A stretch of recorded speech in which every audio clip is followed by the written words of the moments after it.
नमस्कार। तो उम्मीद है आप सभी लोग अच्छे होंगे और अपना पढ़ाई को जारी रख रहे होंगे। तो चलिए हम लोग बिहार स्पेशल के सीरीज में आगे बढ़ते हैं और पढ़ते हैं। कोल विद्रोह। कोल विद्रोह कब स्टार्ट हुआ था? तो कोल विद्रोह स्टार्ट हुआ था 1831 से 32 ईस्वी में। कोल विद्रोह कब हुआ था? 1831 से 32 ईस्वी में।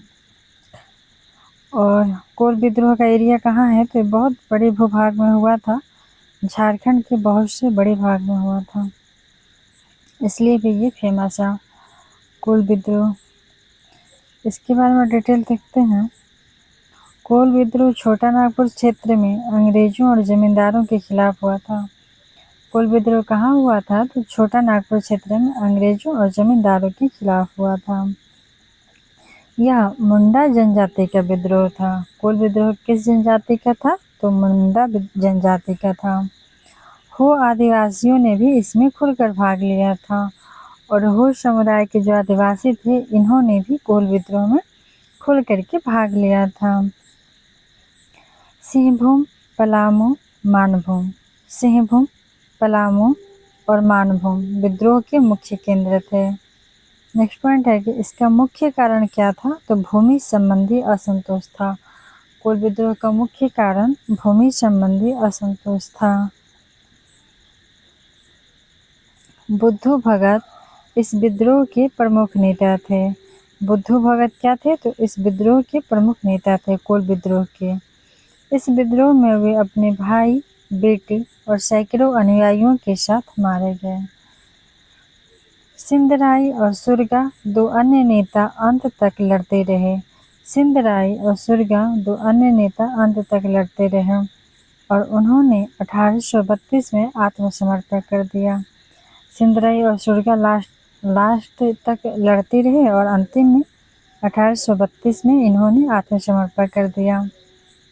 नेक्स्ट है कि विद्रोह को दबा दिया गया, लेकिन गांव के मुखिया और 7 से 12 गांव वाले पीर के मुखिया की जमीन वापस कर दी गई। कोल विद्रोह को दबा दिया गया, परंतु जो गांव के मुखिया थे उनकी जमीन वापस कर दी गई। नेक्स्ट देखते हैं।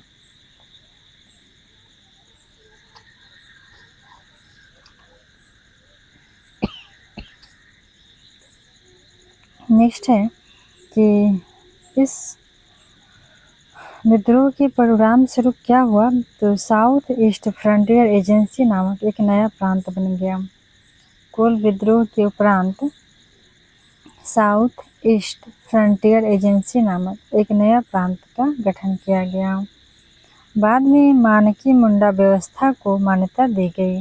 बाद में मानकी मुंडा व्यवस्था को क्या किया गया? तो मान्यता दिया गया और वित्तीय और न्यायिक शक्तियां भी दी गईं। नेक्स्ट विद्रोह है भूमिज विद्रोह। तो भूमिज विद्रोह कब हुआ था? भूमिज विद्रोह हुआ था 1832 से 33 में। डिटेल देखते हैं। गंगा नारायण के नेतृत्व में 1832 में शुरू हुआ था भूमिज विद्रोह और इसका प्रभाव सिंहभूम और बीरभूम क्षेत्र में महसूस किया गया। गंगा नारायण के नेतृत्व में भूमिज विद्रोह का शुरुआत हुआ 1832 में और इसका क्षेत्र कहाँ था? तो सिंहभूम और बीरभूम था।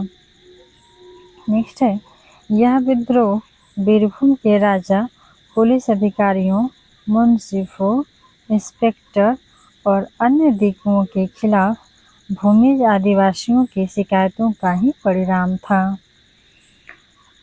नेक्स्ट पॉइंट है कि भूमिज विद्रोह की औपचारिक शुरुआत 26 अप्रैल 1832 को बीरभूम में दीवान और माधो सिंह के सौतेले भाई की हत्या के साथ हुआ था। भूमिज विद्रोह का शुरुआत कैसे हुआ? तो 1832 को बीरभूम में दीवान और माधो सिंह के सौतेले भाई की हत्या करके हुआ था। नेक्स्ट देखते हैं कि यह जो हत्या था वह गंगा नारायण सिंह ने की थी और वह बीरभूम के जमींदार माधो सिंह के चचेरे भाई थे, जो दीवान के रूप में कुख्यात हो चुके थे। नेक्स्ट पॉइंट है कि 7 फरवरी 1833 को खरसावां के ठाकुर चेतन सिंह ने एक युद्ध में गंगा नारायण की हत्या कर दी। और 1 साल के बाद 1833 में खुरसावां के एक ठाकुर थे जिनका नाम था चेतन सिंह। इन्होंने एक युद्ध में गंगा नारायण की हत्या कर दी। आगे देखते हैं। आगे है कि खरसावां के ठाकुर चैन सिंह ने क्या किया, वापस से गंगा नारायण का सिर काटकर कैप्टन विल्किंसन को भेंट कर दिया। और गंगा नारायण ने उनकी हत्या कर दी और उन्होंने बदला लेने के लिए वहाँ के ठाकुर ने खरसावां के, और जिनका नाम था चैन सिंह, गंगा नारायण का सिर काट करके कैप्टन विल्किंसन जो अंग्रेज अधिकारी थे इनको भेंट स्वरूप दे दिया। नेक्स्ट है कि 1833 में रेगुलेशन 13 द्वारा प्रशासनिक व्यवस्था में मेजर चरखे लाए गए।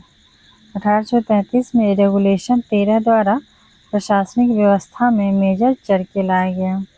राजस्व नीति में परिवर्तन किया गया और छोटा नागपुर को दक्षिण पश्चिम सीमांत एजेंसी के एक भाग के रूप में शामिल किया गया। और छोटा नागपुर को फाइनली क्या हुआ, दक्षिण पश्चिम सीमांत एजेंसी के एक भाग के रूप में शामिल कर लिया गया। आगे देखते हैं हम। संथाल विद्रोह या संथाल हुल। तो भूमिज विद्रोह हो गया गंगा नारायण के नेतृत्व में जो हुआ था। अब क्या है, संथाल विद्रोह या संथाल हुल। तो इनका एरिया कहाँ था, तो इनका यही था ये जहाँ पहाड़िया विद्रोह हुआ था, संथाल परगना का क्षेत्र था। तो इसके बारे में डिटेल देखते हैं। तो आदिवासी विद्रोहों में संथाल विद्रोह जो था वो 1855 से 56 में सबसे महत्वपूर्ण था। आदिवासी विद्रोहों में संथाल विद्रोह 1855-56 में हुआ था, वो अभी तक के जितने विद्रोह हुए उनमें सबसे महत्वपूर्ण था। और इसे संथाल हुल के हुल आंदोलन जैसे कई नामों से जाना जाता है। और संथाल विद्रोह को संथाल हुल के हुल आंदोलन जैसे नाम से भी जाना जाता है। आगे देख लेते हैं कि इसके नेता जो थे वो सिद्धू मुर्मू और कान्हू मुर्मू थे।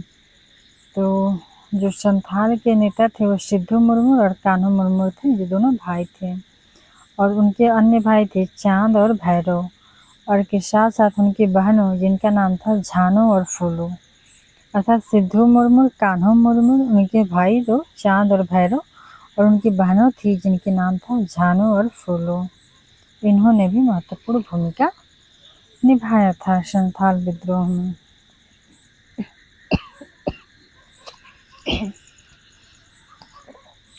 नेक्स्ट पॉइंट है कि संथाल विद्रोह के पीछे मुख्य कारण क्या था, तो ब्रिटिश उपनिवेशवाद था और उसकी अंतर्निहित शोषक प्रकृति।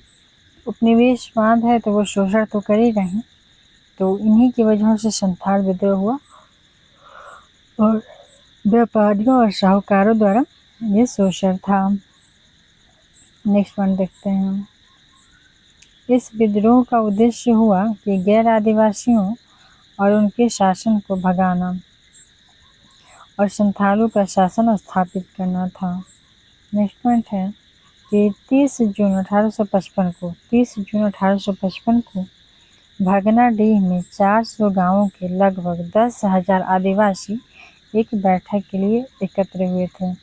ये इम्पोर्टेंट है कि 30 जून 1855 को भगनाडीह में 400 गांव के लगभग 10,000 आदिवासी एक बैठक के लिए एकत्र हुए थे। आगे देख लेते हैं कि इस बैठक में क्या हुआ, तो हमारा देश हमारा राज्य का नारा दिया गया। इस बैठक में हमारा देश हमारा राज्य का नारा दिया गया।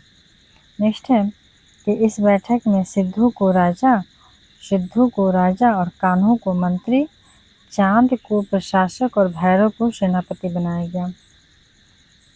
इस बैठक में सिद्धू को राजा, कान्हू को मंत्री, चांद को प्रशासक और भैरव को, मतलब ये चारों भाई हैं, सब कुछ बन गए, सिद्धू राजा और कान्हू मंत्री, चांद प्रशासक और भैरव सेनापति।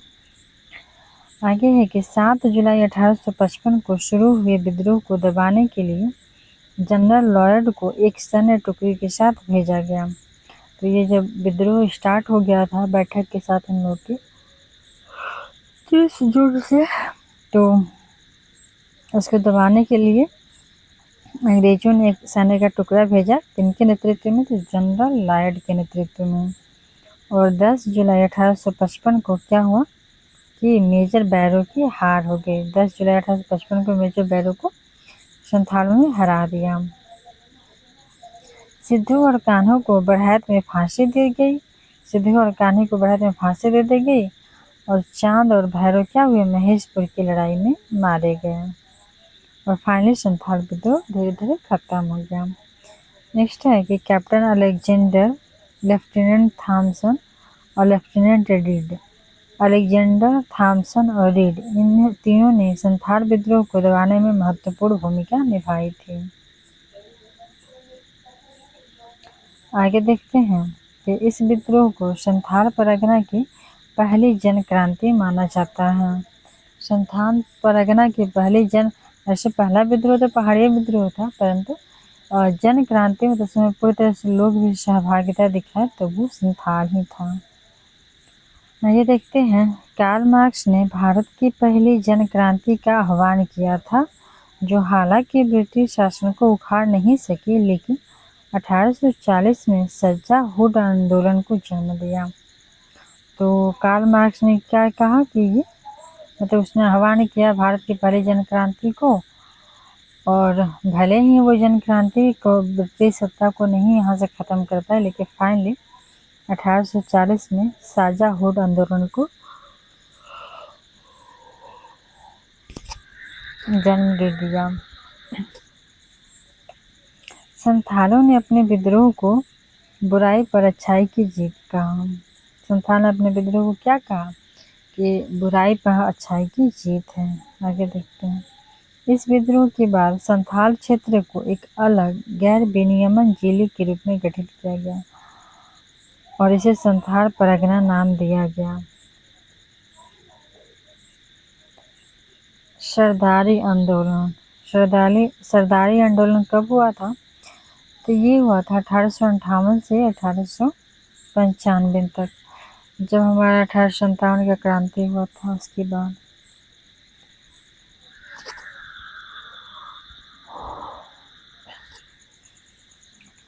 थोड़ा डिटेल देखते हैं, तो यह आंदोलन मूल रूप से जमींदारों के खिलाफ था।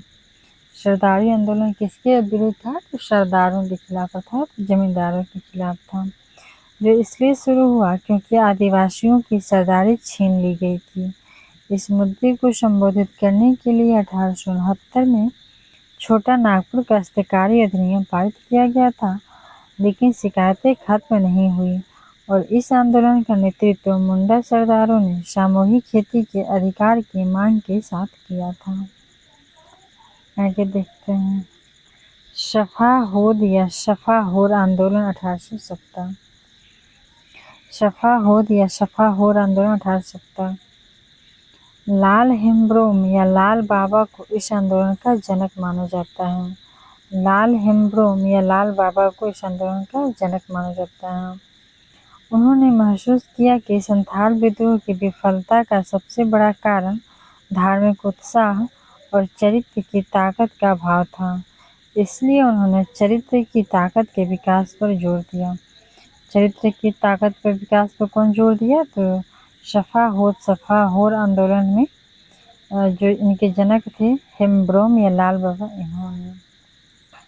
उन्होंने आंदोलन के स्वयं सेवकों को राम के नाम का मंत्र दिया और वे संथालों को एक सफ़ेद झंडा देते थे। उन्होंने उन्हें जनेऊ पहनने को कहा और मांस और शराब के सेवन पर भी प्रतिबंध लगाया था। INA की तर्ज पर लाल बाबा ने संथाल परगना में देशोद्धार दल का गठन किया, मतलब अपने समाज को सुधारा और लोगों में एक शिष्टाचार लाने का प्रयास किया। किस जिसने, तो लाल बाबा ने। उनके महत्वपूर्ण सहयोगियों में थे पैका मुर्मू, पगन मरांडी और भाटू सोरेन और रसिक लाल सोरेन।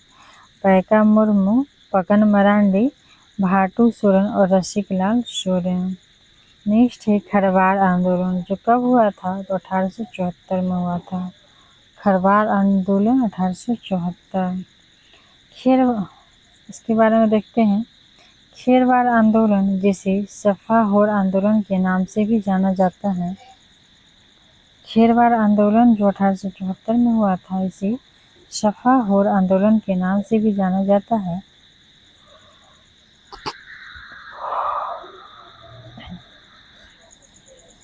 ब्रिटिश शासन के खिलाफ अहिंसक आदिवासी संघर्षों में से एक था।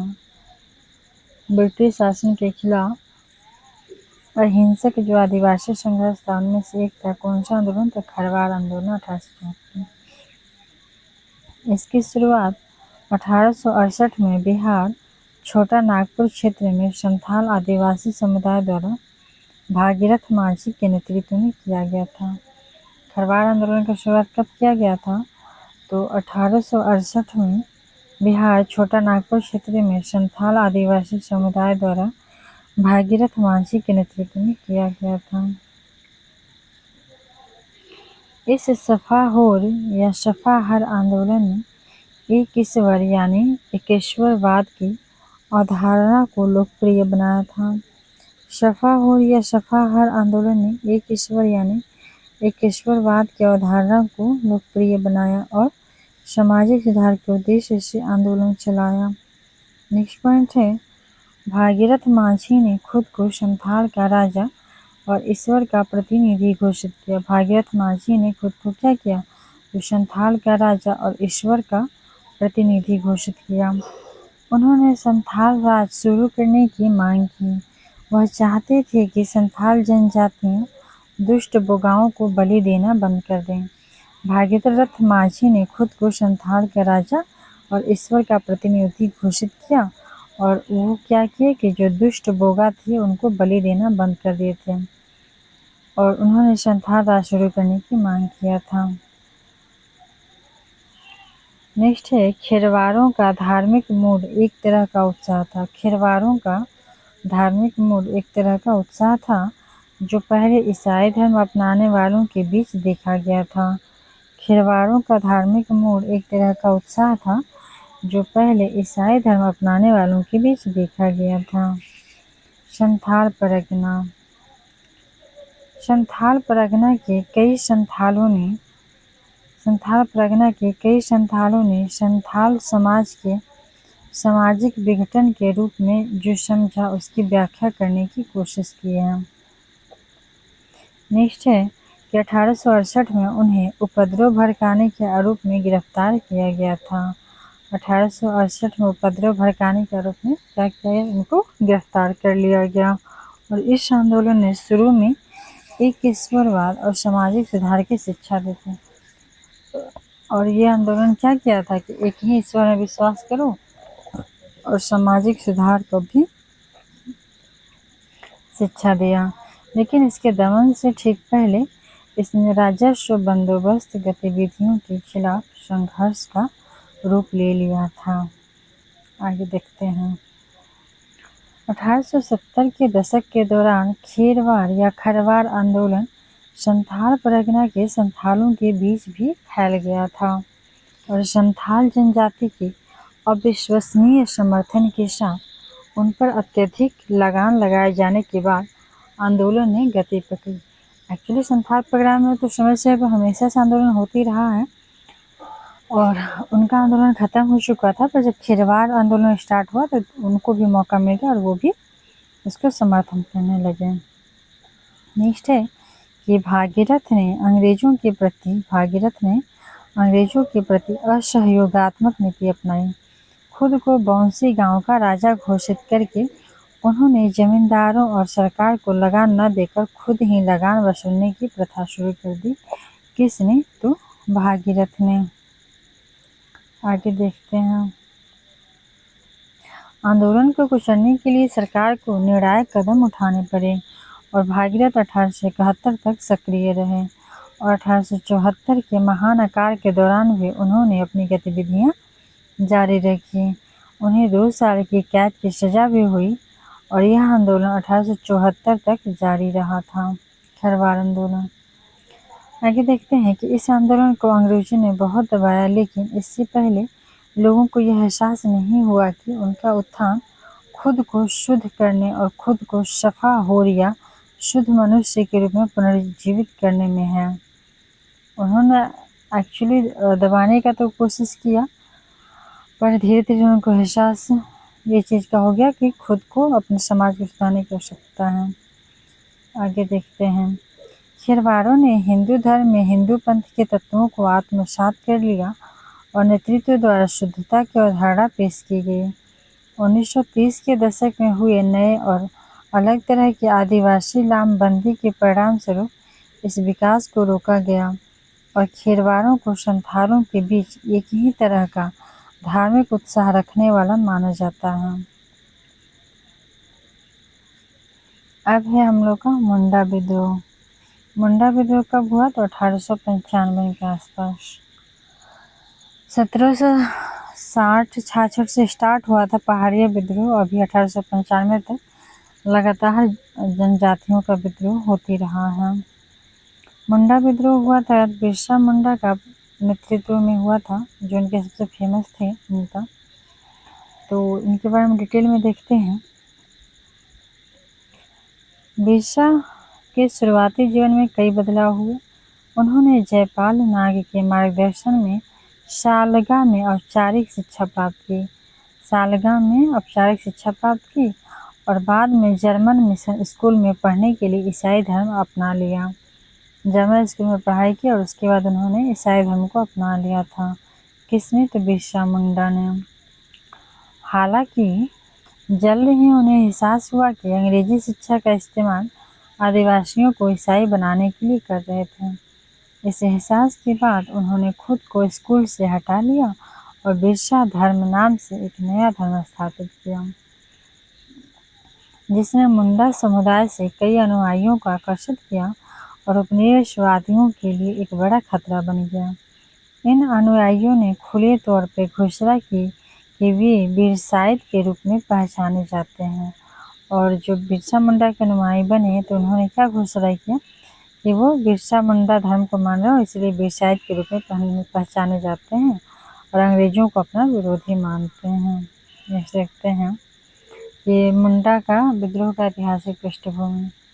इस दौरान शोषण कार्य ब्रिटिश राज ने मध्य और पूर्वी भारत के घने जंगलों में घुसपैठ करना शुरू कर दिया था, जिससे प्रकृति के साथ सामंजस्य में रहने वाले आदिवासी जीवन में बाधा उत्पन्न हुई थी।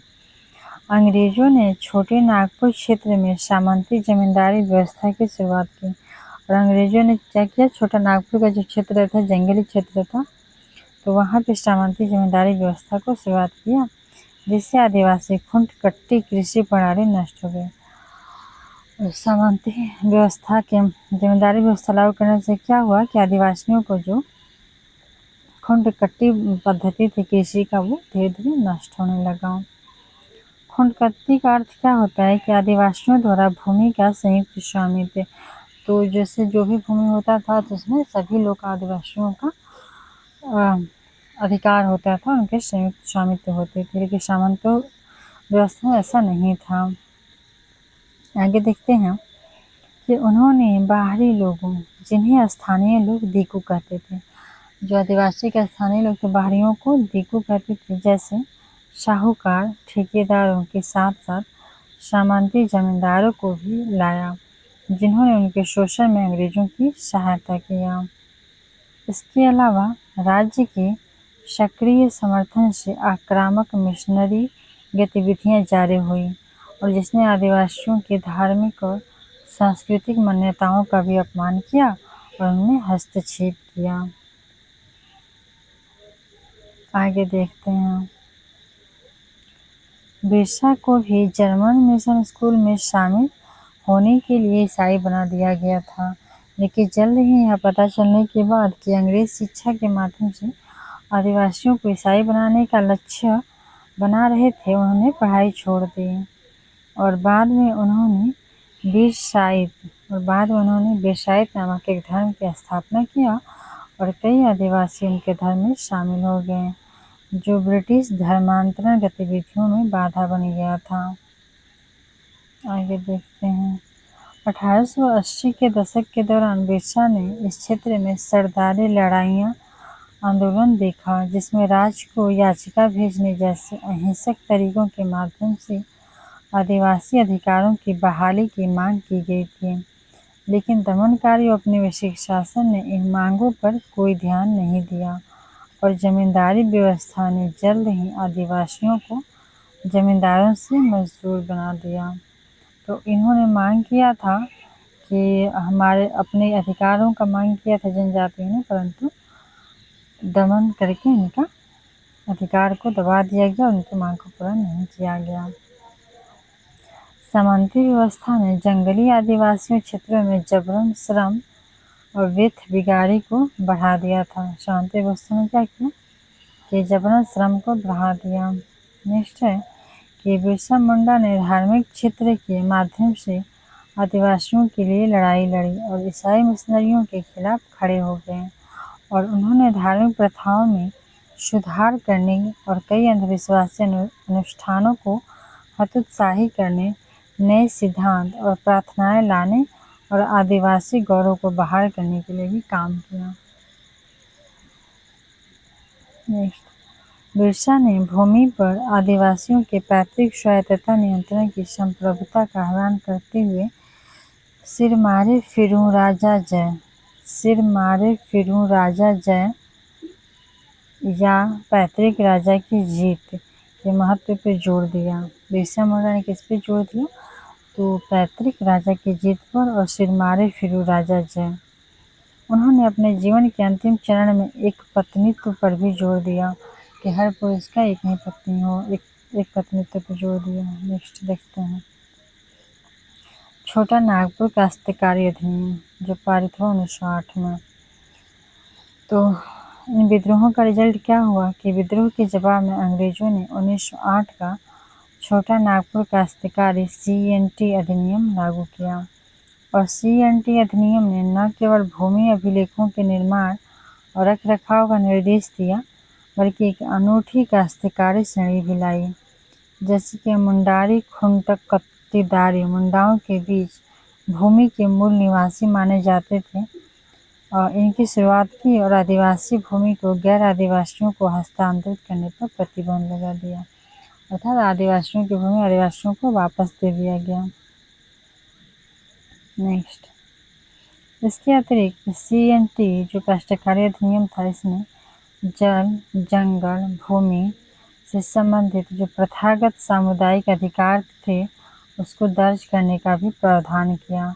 इन अधिकारों में जंगल से उपज प्राप्त करने, मवेशियों को चराने, चावल की खेती के लिए अपशिष्ट को पुनः प्राप्त करने का अधिकार शामिल था।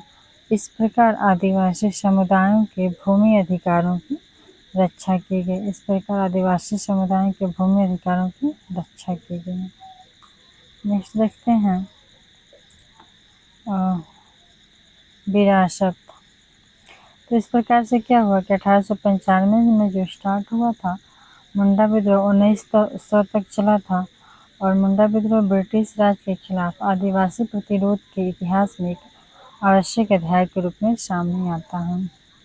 इसने अपने वैश्विक शासन के तहत आदिवासी समुदायों द्वारा झेली गई कठिनाइयों और अन्याय को उजागर किया और इसका प्रभाव आदिवासी अधिकारों के बाद के आंदोलनों में भी दिखाई दिया। आगे देखते हैं कि इसीलिए मुंडा विद्रोह केवल एक ऐतिहासिक घटना ही नहीं था, बल्कि यह भारत के स्वतंत्रता संग्राम में एक महत्वपूर्ण योगदान के रूप में भी उभरा। नेक्स्ट है कि राजनीतिक न्याय के साथ साथ उन्होंने स्वदेशी जनजातियों के आध्यात्मिक, आर्थिक और सांस्कृतिक विरासत को संरक्षित और पुनर्जीवित करने के लिए भी लड़ाई लड़ी थी। ऐसा करते हुए उन्होंने आदिवासी समुदायों को बाहरी सांस्कृतिक प्रथाओं को लागू करने का भी विरोध करने के लिए संगठित किया था। रूढ़िवादी मानदंडों और शराबखोरी को अस्वीकार करने का भी आह्वान किया। पशु बलि के खिलाफ भी प्रचार किया। जनजातियों को आदिवासी रीति रिवाजों के अनुसार पवित्र धागे पहनने के लिए प्रोत्साहित किया और उन्हें आत्मनिर्भर बनने के लिए स्वच्छता और सफाई बनाए रखने का भी आग्रह किया। नेक्स्ट है ताना भगत आंदोलन। इसके बारे में देख लेते हैं कि यह आंदोलन 1914 में जतरा उरांव के नेतृत्व में एक धार्मिक आंदोलन के रूप में शुरू हुआ था। ताना भगत आंदोलन शुरू हुआ था 1914 में जतरा उरांव के नेतृत्व में, और इसने एकेश्वरवाद की वकालत की और मांस, शराब और आदिवासी नृत्य का भी विरोध किया। इसने झूम खेती की प्रथा को वापस लाने की वकालत की थी। कौन? तो ताना भगत आंदोलन है। इस आंदोलन को बिरसा आंदोलन का विस्तार माना जाता है। बिरसा मुंडा आंदोलन का ही विस्तार है ताना भगत आंदोलन, जो 1914 में स्टार्ट हुआ। और इस आंदोलन के मुख्य केंद्र थे बिशुनपुर, घाघरा, चैनपुर, रायडीह, कुड्डू और मांडर। मांडर क्षेत्र में आंदोलन का नेतृत्व किसने किया था? तो सेबू भगत ने। और घाघरा में बलराम भगत ने, बिशनपुर में भिक्खू भगत ने, और सिसई क्षेत्र से संबंधित देवम मियाँ नामक एक महिला ने, यह इम्पोर्टेंट हो सकता है कि देवम मियाँ नामक एक महिला ने आंदोलन में सराहनीय भूमिका निभाई थी। नेक्स्ट है कि 1916 में जतरा भगत को 18 महीने की जेल की सजा सुनाई गई थी। तो फाइनली जो 1914 में स्टार्ट हुआ था ताना भगत आंदोलन, तो 1916 में गिरफ्तारी के साथ जतरा भगत का खत्म हो गया। 1917 में रिहा होने के 2 महीने के भीतर ही उनकी अचानक मृत्यु हो गई। और इस आंदोलन में अहिंसा को हथियार के रूप में स्वीकार किया गया था। ताना भगत आंदोलन में अहिंसा को स्वीकार किया गया था। इस आंदोलन के तीसरे चरण में ताना भगत ने महात्मा गांधी के नेतृत्व में राष्ट्रीय आंदोलन में भी भाग लिया था। आगे देखते हैं कि 1921 में ताना भगत ने सिद्धू भगत के नेतृत्व में असहयोग आंदोलन में भी भाग लिया था। और ताना भगत ने 1922 में कांग्रेस के गया अधिवेशन और 1923 के नागपुर अधिवेशन में भी भाग लिया था। 1922 के गया अधिवेशन और 1923 के नागपुर अधिवेशन में भी ताना भगत ने भाग लिया था। आगे है कि 1940 में कांग्रेस के रामगढ़ अधिवेशन में ताना भगत ने महात्मा गांधी को 400 रुपये की धनराशि भेंट भी किया था। 1940 के रामगढ़ अधिवेशन में ताना भगत ने गांधी जी को 400 रुपये की धनराशि भेंट किया था। नेक्स्ट है जनजातीय आंदोलन बिहार और झारखंड। यद्यपि 1857 के पूर्व कोल, संथाल के आंदोलनों को दबा दिया गया था, फिर भी जनजातीय लोगों और संथालों के विभिन्न वर्गों में असंतोष और अशांति बनी रही। और 19वीं सदी के उत्तरार्ध के दौरान कभी कभी कुछ उग्र घटनाएं हुई, जैसे 1881 से 1895 तक कुछ कृषि संबंधी गड़बड़ियाँ। बिरसा मुंडा, जिन्हें बिरसा भगवान के नाम से भी जाना जाता है, के नेतृत्व में बिहार के छोटा नागपुर क्षेत्र में आंदोलन जो अब झारखंड का हिस्सा है। अब इसी के साथ जनजातीय आंदोलन हमारा खत्म होता है और स्टार्ट होता है 1857 का विद्रोह, जो हम लोग आगे देखेंगे।